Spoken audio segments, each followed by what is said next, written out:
जय हिंद दोस्तों। दोस्तों आज की इस वीडियो में हम स्टडी करने वाले हैं किसी भी लिक्विड की डेंसिटी है वो किस तरह से फाइंड की जाती है। फिर उसके बाद में हम देखेंगे हमारी जो रिलेटिव डेंसिटी है वो क्या होती है। फिर उसके बाद में हम देखेंगे कि दो या दो से अधिक लिक्विड जिनकी डेंसिटियां हैं वो डिफरेंट है, अगर उनको हम आपस में मिक्स कर दें तो उस मिक्सचर की जो डेंसिटी है वो कितनी होगी। ओके, तो वन बाय वन तीनों को ही स्टडी कर लेते हैं। दोस्तों हम अपनी डेली लाइफ के अंदर डिफरेंट टाइप्स के जो लिक्विड्स हैं उनको यूज करते हैं, जैसे हमारा जो हनी है, मिल्क है, वाटर है, ऑयल है। तो हम क्या देखते हैं कि हमारा जो हनी है वो सबसे ज़्यादा गाढ़ा होता है, यानी कि उसकी डेंसिटी है वो सबसे ज़्यादा हाई होती है। जबकि हमारा जो ऑयल है उसकी जो डेंसिटी है यानी कि जो गाढ़ापन है वो सबसे कम होता है। और ऐसा हम कैसे बता सकते हैं? तो इसको बताने के लिए हम एक प्रयोग करते हैं। तो दोस्तों इसके लिए हम क्या करते हैं, सेम साइज के 4 अलग-अलग बर्तन लेते हैं और इन चारों बर्तनों के अंदर इन सभी लिक्विड को अलग-अलग डालते हैं।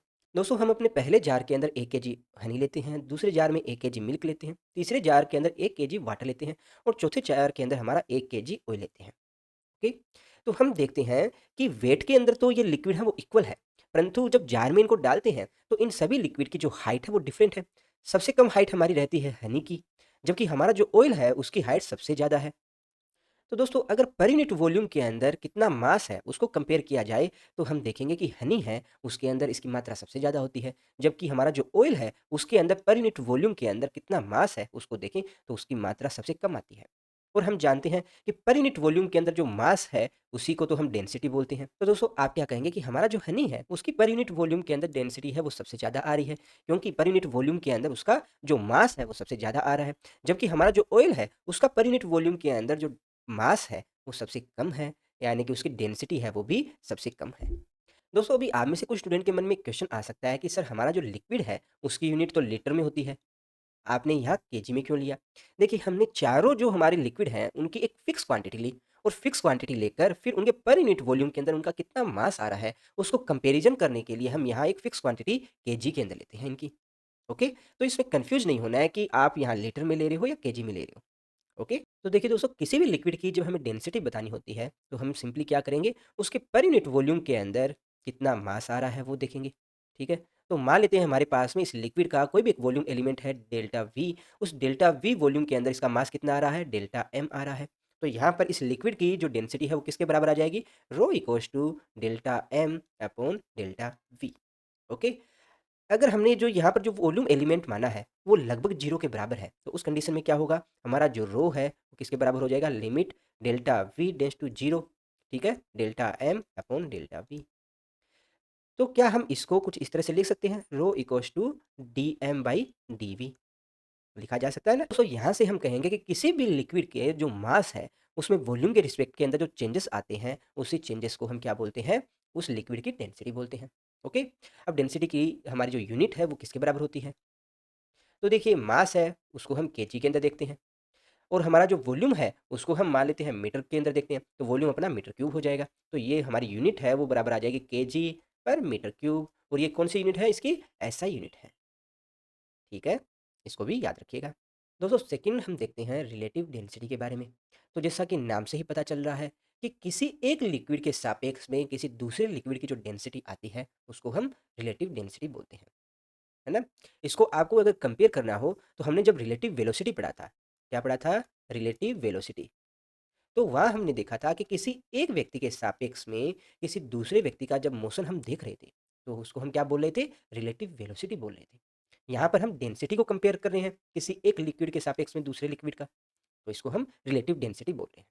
दोस्तों अगर आपको रिलेटिव वेलोसिटी वाला चैप्टर याद है, तो वहाँ पर हम किसी भी ए ऑब्जेक्ट के रिस्पेक्ट के अंदर किसी बी ऑब्जेक्ट की वेलोसिटी बताने के लिए सबसे पहले हम क्या देखते थे? हम देखते थे कि हमारा जो ए ऑब्जेक्ट है उसकी ग्राउंड के रिस्पेक्ट के अंदर वेलोसिटी कितनी है ना?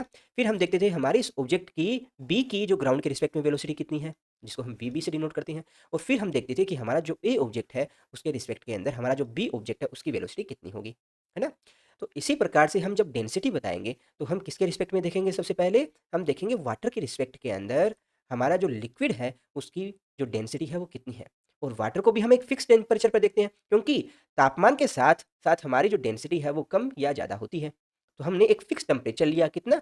4 डिग्री सेंटीग्रेड, और उसके रिस्पेक्ट में हम देखेंगे कि हमारा उस लिक्विड है उसकी डेंसिटी कितनी होने वाली है। तो दोस्तों हमारा जो वाटर है उसका जो 4 डिग्री सेंटीग्रेड के ऊपर जो डेंसिटी है उसको हम रो डब्ल्यू से डिनोट करते हैं। और हमारा कोई लिक्विड है जिसकी हमें डेंसिटी फाइंड करनी है, उसको हम रो एल से डिनोट करते हैं।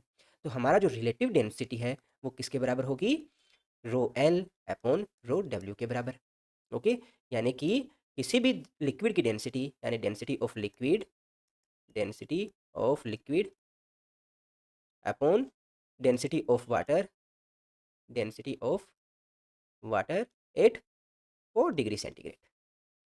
ठीक है, अब जरा मुझे ये बताइए, हमारा जो वाटर है उसकी 4 डिग्री सेंटीग्रेड के ऊपर डेंसिटी है वो किसके बराबर होती है, यानी कि जो रो डब्ल्यू है उसकी वैल्यू किसके बराबर होती है, तो याद रखिएगा 1000 kg/m³। अब दोस्तों बात करते हैं यूनिट की, यानी कि हमारा जो रिलेटिव डेंसिटी है उसकी यूनिट कितनी होती है। तो देखिए ऊपर भी डेंसिटी है और नीचे भी डेंसिटी है ना। तो आप क्या कहोगे कि हमारी जो रिलेटिव डेंसिटी है उसकी यूनिट नहीं होती, यानी कि विमाहीन राशि है। ओके, इसके ऊपर हम एक क्वेश्चन कर लेते हैं ताकि आपके डाउट है वो भी क्लियर हो पाए। दोस्तों हमें क्वेश्चन में दे रखा है कि किसी भी ऑयल की जो रिलेटिव डेंसिटी है वो है 0.8। तो उस ऑयल की जो वास्तविक घनत्व यानी कि जो रियल डेंसिटी है वो कितनी है, वो हमें फाइंड करनी है। तो अभी हमने देखा कि जो रिलेटिव डेंसिटी है वो किसके बराबर होगी, हमारा डेंसिटी ऑफ लिक्विड यानी कि हमारा जो ऑयल की density upon density of water, यानी कि 4 डिग्री सेंटीग्रेड पे हमारा जो पानी है उसकी डेंसिटी कितनी है। तो हमारा रिलेटिव डेंसिटी है वो क्वेश्चन में दे रखा है 0.8 इक्वल टू किसके बराबर होगा, रो एल, और नीचे कितना आएगा 1000 kg/m³। ओके, तो हमारा जो रो एल है उसकी वैल्यू किसके बराबर होगी, तो आप कहेंगे रो एल बराबर होगा 0.8 इंटू 1000। ओके, इसको आगे सोल्व करोगे तो 800 आ गया kg/m³। तो ये हमारे पास में क्या आ गई, उस लिक्विड की डेंसिटी आ गई, यानी कि हमारा जो ऑयल है उसकी डेंसिटी आ गई। दोस्तों नेक्स्ट हेडिंग लगा के लिखिएगा density of a mixture of 2 और मोर लिक्विड। ठीक है, तो इसमें दोस्तों हमसे दो तरह से क्वेश्चन पूछे जा सकते हैं।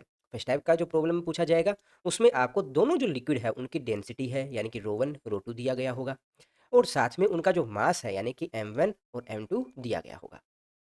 सेकेंड टाइप की जो हमारी प्रॉब्लम रहेगी उसमें हमें एक तो उन लिक्विड की जो डेंसिटी है यानी कि रो वन रो टू है दिया गया होगा, इसके अलावा उनके जो वॉल्यूम है V1 और V2 दिए गए होंगे। और उस कंडीशन में हमसे पूछा जाएगा कि इन दोनों का जो मिक्सचर है, मिक्सचर से हमें जो लिक्विड प्राप्त होता है उसकी जो रिजल्टेंट जो डेंसिटी है वो कितनी होगी। ठीक है, तो किस तरह से फाइंड करेंगे, वन बाय वन दोनों को ही देख लेते हैं। हमारी जो फर्स्ट टाइप की जो प्रॉब्लम है उसमें हमें दो लिक्विड दे रखे हैं जिनकी डेंसिटी है वो हमें दे रखी है रो वन एंड रो टू, और उनका जो मास है वो हमें दे रखा है m1 एंड m2। जब इन दोनों लिक्विड को आपस में मिक्स करते हैं तो मिक्सचर से हमारे पास में ये तीसरे लिक्विड है वो बनकर आता है जिसकी डेंसिटी है वो हमें फाइंड करनी है।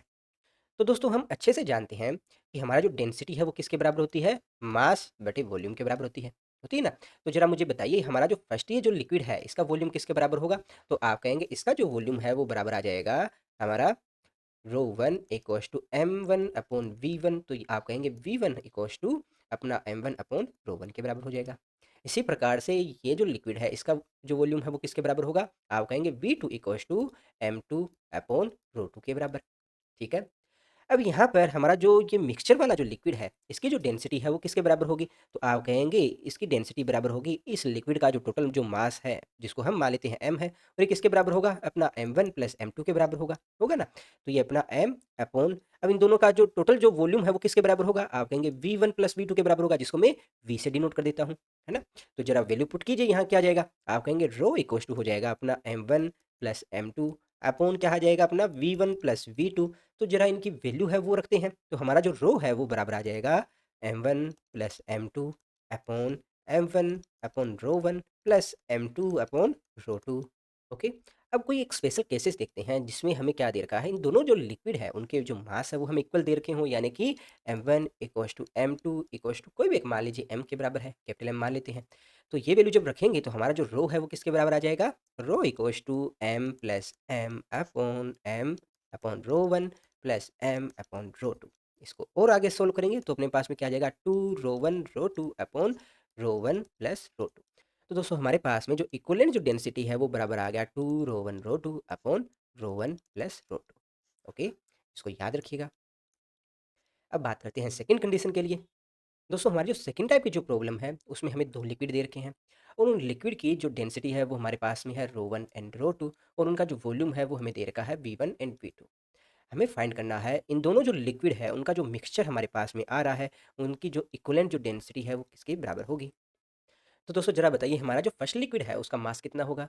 तो मान लेते हैं मास इसका m1 है और इसकी वैल्यू किसके बराबर होगी? क्योंकि हम जानते हैं डेंसिटी है वो किसके बराबर होता है? मास बाई वॉल्यूम के बराबर होता है।